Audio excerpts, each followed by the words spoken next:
How's everybody doing? Well, it's Valentine's. It's Valentine's Day. So these flowers are for you, ladies and gentlemen, that don't quite yet have that significant other. And this is a blessing from the People's Astrologer to every woman and every man out there that is seeking to be in a relationship. And I predict that this year, you guys are going to, that special person is going to come into your life. Some of you, you'll experience it in the summer, of course, and some of you will experience it in the, in the spring, and some of you might even be experiencing it now. So, and of course, for all of you who are in a relationship, happy Valentine's for all of you, and I hope you enjoy the eye candy of these flowers and these roses, okay? There are different colors and different kinds, you know. Oh, there's that rose. Let's put that right there. That's a cute one. Right. Okay. Well, anyway, I just wanted to share that with you, and I hope you guys are having a wonderful Valentine's uh, day or date, and then later on, you know, in the evening, you know what I mean? you know, so I'm trying to give you more of a visual of it. Well, anyway, we are going to do part two, right, of compatibility of signs, and we're dealing with Let me look at my notes here. All right. Okay. I hope there's enough lighting here going on. Now, sometimes let me tell you, Aquarius and Sagittarius. Aquarius and Sagittarius. We are going to do part two, and we're going to go into more of a specificity of detail concerning this relationship dynamic. Okay, so we are going to begin. Uh, I think I had mentioned that. Okay, when you look at mythological types or archetypes of these two signs, you get a sense of the intellectual basis of the relationship. Because Sagittarius is, intellectual. The ninth house in the horoscope in Sagittarius and Jupiter. They ruled like higher education, colleges and university, the clergy, you know, um, philosophy of old and one's own philosophy. That falls under Sagittarius in its intellectual base. And then you have Aquarius, which is also quite intellectual and is intellectually based and lives its life, his or her life, according to um, how they map out their lives, and they do this intellectually, methodically, surreptitiously. So when you have these two signs that have a strong intellectual base, you would think that it would work out, right? You would think that it would work out, that somehow that there will be a meeting of the minds, and within that meeting of the minds, they're able to establish certain ground rules in which to base the relationship. And it sounds great, and it sounds plausible, and it sounds very logical and methodical, and it sounds like something that adults would do. Now, here we go again. When we're dealing with young people or people that are, below age 30, you might get a hit or miss. Because even though we have a lot of young people, especially the millennials, let me tell you, I'm gonna have to do a video series on millennials because the millennials, to be honest, they're really breaking a lot of rules and redefining the fabric of what society will be tomorrow. I've always say that people that were born in the 80s, and maybe early 90s, but definitely the 80s, are the generation that are the disruptors. Those that were born in the 80s are now in their late 20s, going into their early 30s. And you best believe that this generation is going, which is the generation of disruptors, are going to do a lot of dismantling of this old regime, which has been put in place by my generation and those that preceded our generation. Because the White House and all of the Senate and House of Representatives, you have a lot of old biddies there running the government in the 60s and 70s. So that's not my generation. I'm far younger. But when they're done with, we will be next on the chop line. And the millennials are going to, when they reach our age, in my because I'm 50, we're going to see a whole new established new world order. This whole Illuminati stuff that you hear talked about, that all falls within the keepings of Aquarius and Sagittarius. Now I'm talking about a combination that deals with highly evolved beings. This combination, and I didn't touch upon it in part one, but I'm going to touch upon it here. This combination is a very cosmic combination.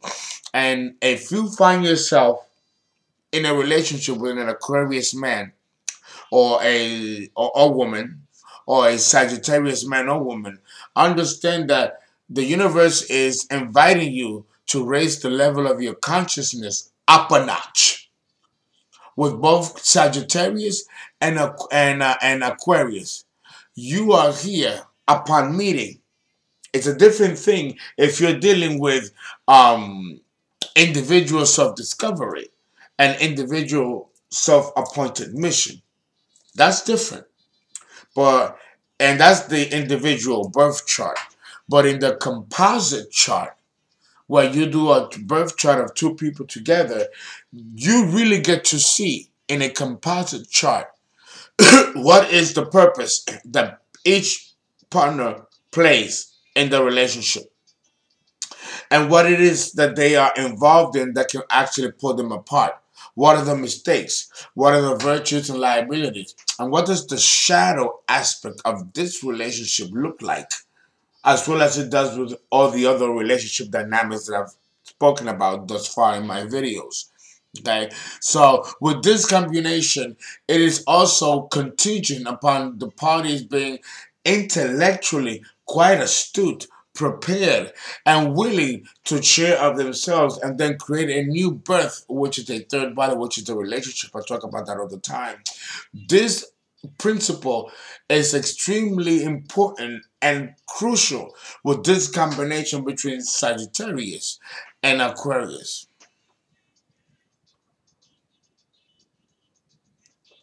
Mm. Watermelon margarita. God, delicious. So understand that in a situation like this, both the young below age 30 and then above age 30, and even when you're reaching middle age, like 50, like my generation going on 55, you're going to see basically the same psychological behavior and the same mental orientation. With this combination, there's not going to be a mental shift in orientation. The only shift that will occur with this combination between a man and a woman of this combination is a higher level of consciousness, a higher level of functioning and being. And that will occur in time, over time, and in successions. This is what this relationship should be moving towards. With the young, with the above prime, and then in the middle age. Okay? So you have to then ask yourself, what is it that's bringing you together? What is it? No. And you know, a marriage between a Sagittarius and an Aquarius is absolutely magical. It could be far more magical than Pisces and Cancer, or Pisces and Scorpio, you know, the water signs, or even Taurus. No. But what's going to link this um, partnership will have to be the intellectual power that this couple can have together, both as individual and then bringing it together as a power couple within the context of the relationship.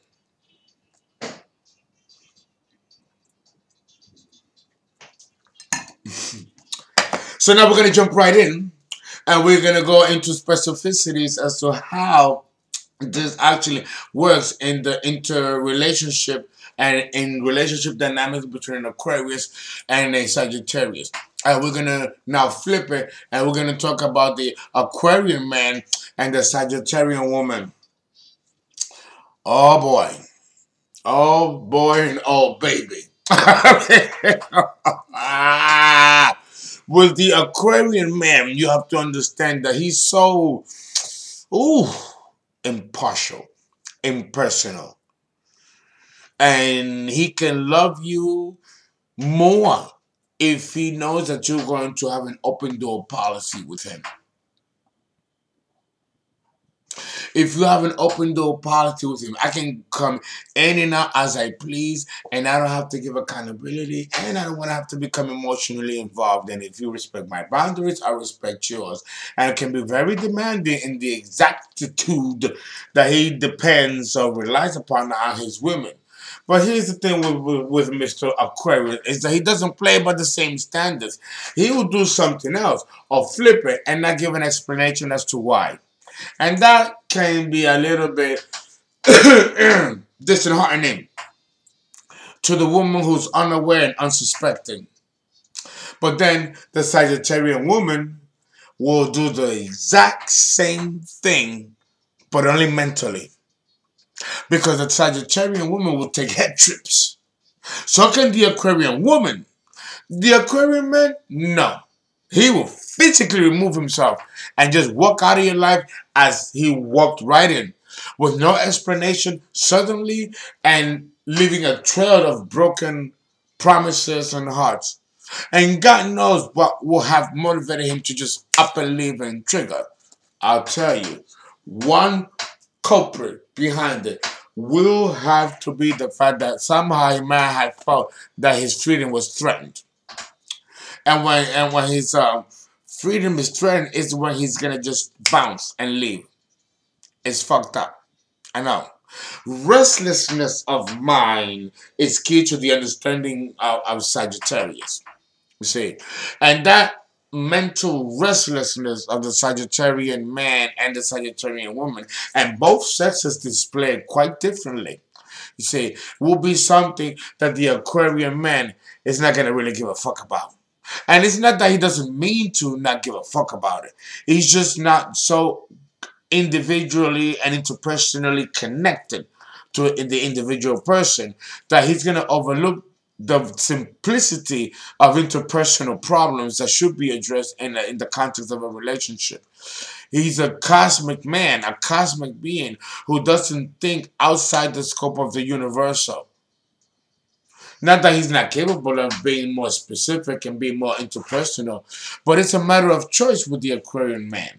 And he might not want to do that. He usually doesn't kind of really want to do that unless he meets a woman that thinks and is like him and will give him the emotional freedom and the physical freedom for him to do whatever he wants, regardless of the emotional consequences that it might cause the woman or that it might even be detrimental to him.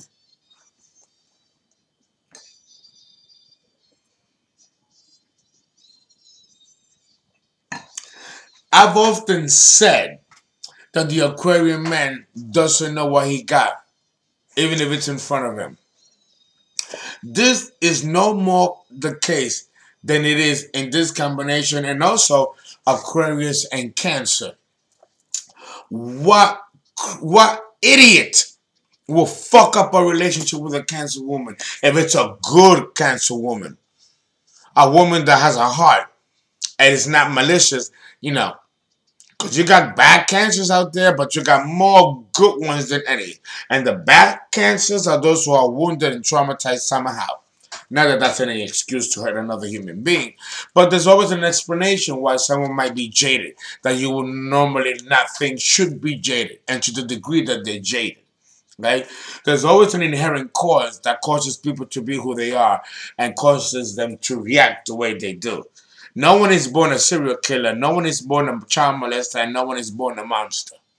You know, these things are created.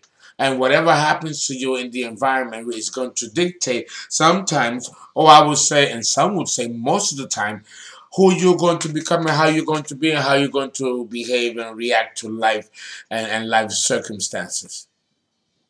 You know, I mean, that's just that. I mean, that's just where it's at. Okay, I tell you. So then, in a situation like this, you will have to ask yourself. You will have to ask yourself, who's the boss? Who's the boss? Who's the boss? In a situation like this, if we're dealing with the Aquarian man and the the Aquarian man and the Sagittarian woman, then it will have to be the Aquarian man. The Aquarian man will be the boss, especially if he's older and the Sagittarian chick is younger. Because if it's the other way around, where she's older and he's younger, she might have to, she could keep him and hold him because of the intellectual curiosity of the Aquarian young man. And with the seemingly wisdomatic and soothe and smooth sailing of the Sagittarian woman, will allow the young Aquarian man to hang around, stick around. But when he gets his fill and he's exhausted the fountain, he'll jump and go elsewhere, as most young men usually do, right?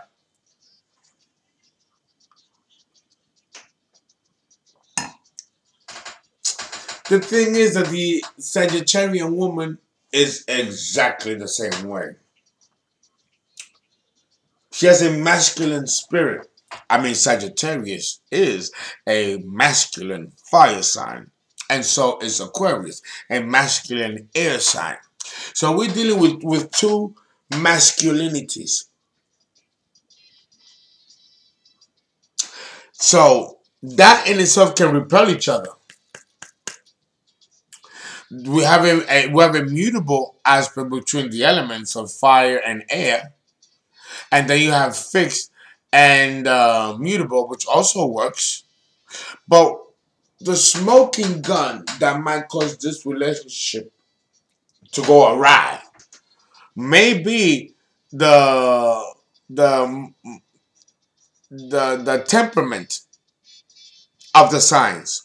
Understand that fire signs are masculine and air signs are masculine, while water signs and earth signs are feminine in nature.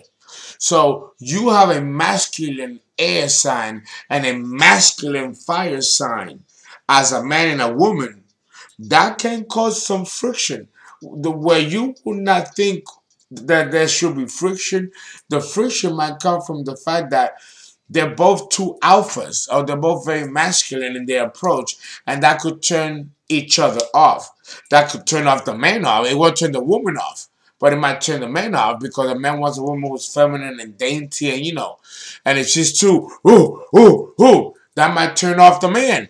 He's thinking he's dealing with another dick. So that right there can be also the source of a problem, and it really has nothing to do with gender per se, but it has to do with control. Really, if you break it down, it has to do about control. The Aquarian man wants to have as much surface area of control as a Sagittarian woman does, or man, or vice versa.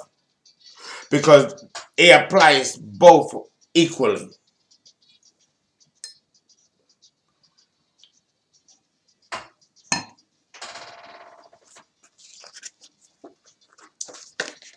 Okay, now here we go again. Restlessness of mind is key to understanding the Sagittarian woman, and the Aquarian compatibility works well with, the adventurer, the maverick, because Aquarius also has a certain degree of restlessness. Both the Aquarian man and the Sagittarian woman have restless souls. And this can be a good thing or it can be a bad thing. If these are restless souls who have not yet discovered each other or know each other, then this can be a collision in an interstate highway where everybody is dead on arrival. But if it is, it could be a bridge in which they can identify with each other's experiences and each other's triumphs and joys and also their pain. And then they can join forces together and be wandering vagabonds or Don Juans or adventurers or mavericks together, conquering the world as the world approaches them and as they see the world, by each day, moment by moment, day by day. And this is something that goes very well with Aquarius. As fixed as he is, trust me, he will go everywhere and move everywhere. Where anywhere he can be, where there are different types of people, where he can assimilate knowledge and experiences. Not that much different from the Sagittarian man or woman. So this combination can be quite ideal. It can actually, truly work.